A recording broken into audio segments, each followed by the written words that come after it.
day, Leanne, we had a blockbuster positive number.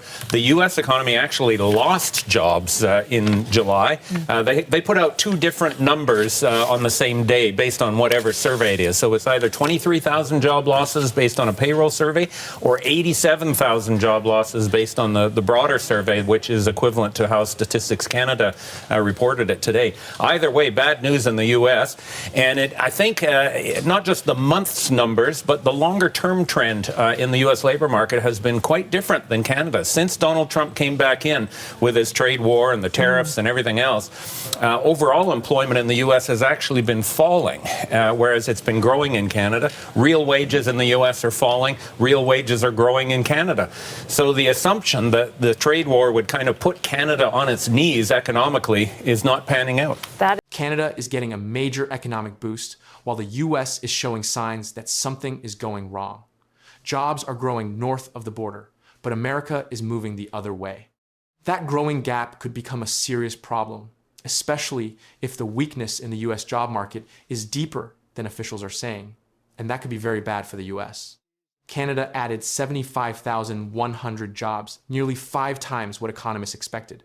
In the very same month, the United States unexpectedly lost 23,000 jobs. Two neighboring economies, tied together at the hip, moving in opposite directions. Start with the Canadian side, because the contrast is what makes the American weakness so visible. Canada added 75,100 jobs in July, dramatically exceeding the roughly 16,500 that economists had forecast. The unemployment rate fell to 6.4%, a 2-year low. That was not a marginal beat, it was a blowout, more than 4 times the expected gain, in an economy that many analysts had warned was sliding toward recession only months earlier. For a country absorbing American tariffs across steel, aluminum, autos, and lumber, adding 75,000 jobs in a single month is a remarkable demonstration of resilience. Now, the American side. The United States unexpectedly lost 23,000 jobs in July, a decline where growth was expected. A net loss of jobs in the world's largest economy is a significant event on its own. But the July loss is only the surface of a deeper problem. When two integrated economies diverge this sharply in the same month, with Canada surging and the United States contracting, it raises a serious question about whether the American labor market is beginning to lose momentum in a way the headline figures obscure. The US unemployment rate stood at 4.1%, and on its face, that looks healthy. But that number does not tell the whole story. The labor force participation rate fell, meaning fewer Americans were actively looking for work. This is the detail that changes everything. When people stop searching for jobs, they are no longer counted as unemployed, which means the unemployment rate can hold steady or even improve while the actual job market weakens. A 4.1% rate built on falling participation is far less reassuring than a 4.1% rate with people actively entering the workforce. The headline masks the underlying deterioration. Then comes the most alarming signal of all the revisions.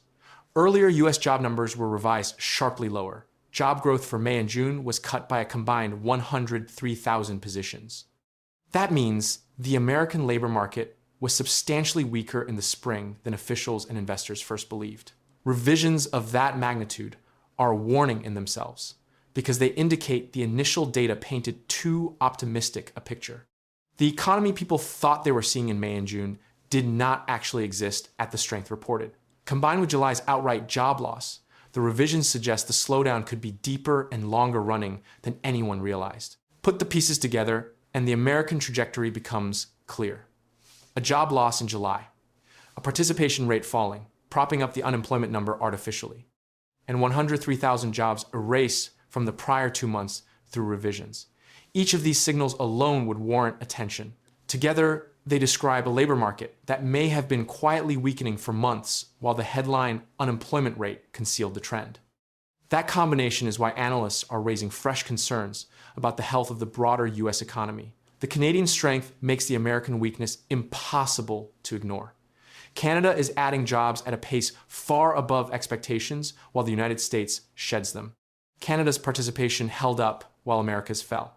Canada's unemployment hit a 2-year low through genuine job creation, while America's steady rate rests on people leaving the workforce. And If you want the real story behind how Canada is still holding its ground through tariffs, wars, and hard times, hit join below to join the membership for exclusive documentaries you won't see anywhere else about Canada's progress and rise through uncertainty.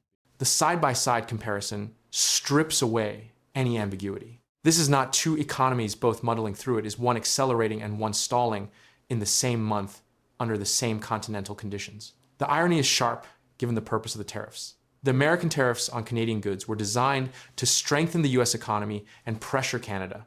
Yet in July, it was the Canadian labor market that surged and the American one that contracted. The tariffs, meant to bring manufacturing and jobs back to the United States, coincided with a month in which the US lost 23,000 jobs, while Canada gained 75,100.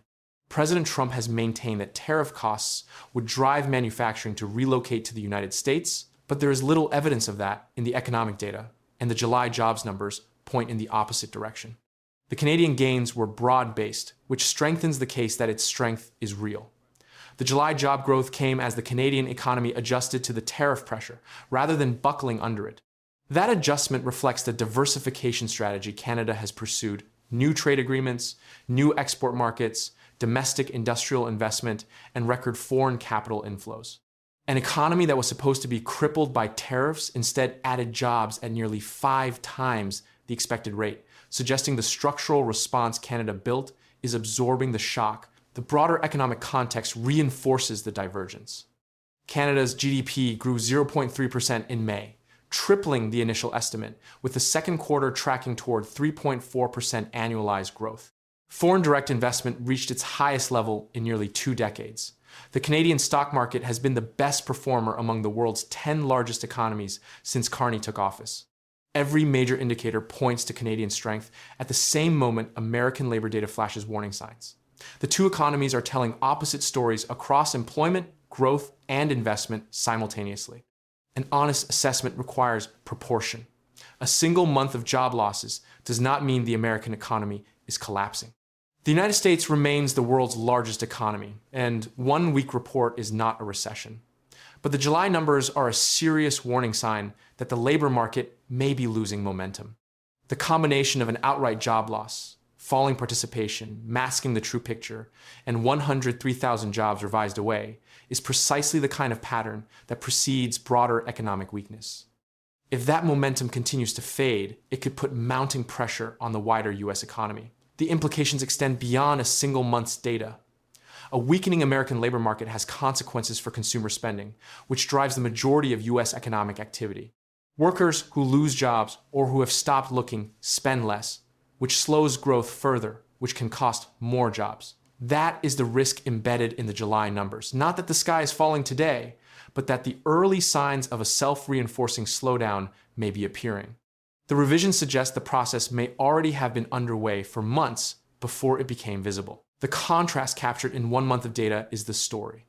Canada added 75,100 jobs and hit a 2-year low in unemployment. The United States lost 23,000 jobs, saw participation fall, and had 103,000 prior jobs revised away. One economy is accelerating while absorbing tariffs, the other is showing cracks while imposing them. The July jobs report did not just measure 2 labor markets, it measured a divergence, and for the United States, the direction of that divergence is a warning that the economic momentum it counted on may be slipping away, just as the trade war it started reaches its most critical phase.